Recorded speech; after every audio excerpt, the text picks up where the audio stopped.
Okay, இப்போ coconut rice செய்கிறதுக்கான 10 பேர் செய்கிறதுக்கான ரைஸ் இது.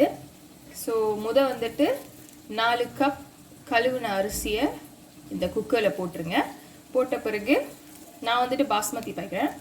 அதுக்கப்புறம் பண்டான் லீவ்ஸ் போட்டுருங்க. செராய் வந்துட்டு இந்த மாதிரி இடிச்சுக்கோங்க.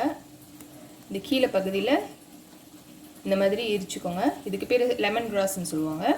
ஸோ போட்டுடலாம். அதுக்கப்புறம் ஒரு புடி அளவு வந்துட்டு இஞ்சியை வந்துட்டு போட்டுருங்க.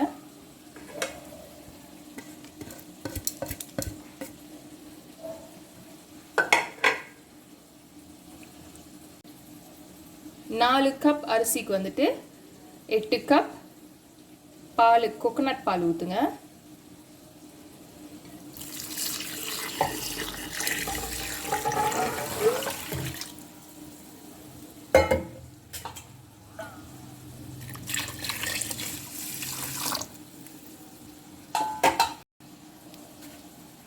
தேவையான அளவுக்கு உப்பு போட்டுங்க.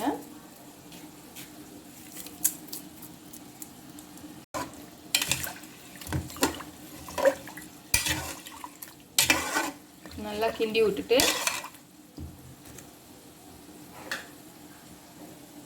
குக்கரை ஆன் பண்ணி வச்சிருங்க. கோகோனட் ரைஸ் பார்த்தீங்கன்னா வெந்துருச்சு. நம்ம செக் பண்ணுவோம். பார்த்தீங்கன்னா நல்லா வெந்திருக்கு. மேலே இப்படி தான் இருக்கும் கோகோனட்டா, பட் அது பரவாயில்ல. அது லைட்டாக கிண்டி விட்டுருங்க.